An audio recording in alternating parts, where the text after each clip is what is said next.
Napakaganda nga ng kalangitan ngayong araw, magsa-summer na kasi. Ngayon ngay maaga tayong nag-out galing sa trabaho dahil nga low season ngayon, wala tayong OT. Kaya naman ang sisi nyo, dali-dali ngang tinapos ang kanyang mga trabaho dahil kailangan nating umuwi ng maaga. Marami pa kasi tayong gagawin sa ating boarding house. Ito nga ini-enjoy ko ang magandang panahon, naglakad na nga din ako dyan. Kadalasan naglalakad din naman talaga ako.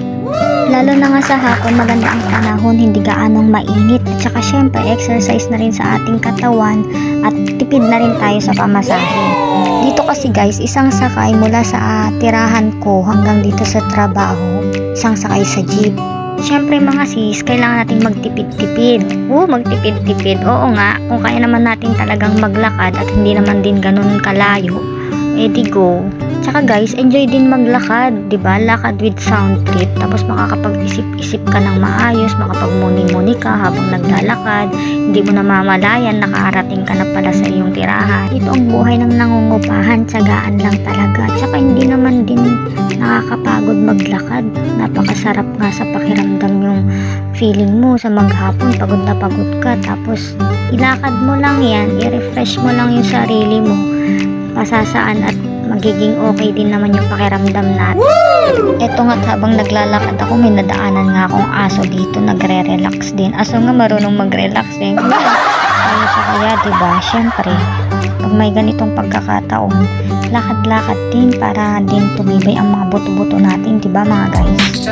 Eto nga't malapit na ako sa boarding guys, safe naman dito ha. Hindi naman ako maglalakad kung alam kong hindi safe. Tsaka may CCTV dito sa kanto namin mula pagpasok hanggang paglabas.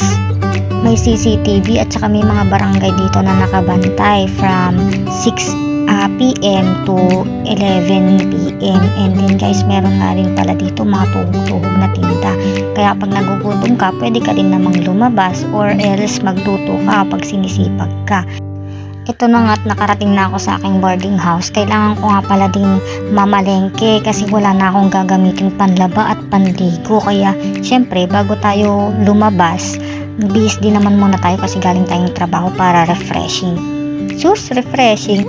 Ito nga't nandito na nga rin tayo sa kanto. Nag-aabang tayo ng jeep na masasakyan papuntang palengke para hindi na rin tayo mahirapan. Siyempre pagod na rin ako maglakad mula trabaho pa naman hanggang boarding house, maglalakad pa ako hanggang palengke, mga ilang minuto rin yun. So pagpalagay natin mga nasa 15 to 20 minutes lakarin mula boarding house hanggang palengke. At ito na nga, nakasakay na ako ng jeep, maraming bata, mura lang din naman ang pamasahe, so 13 lang.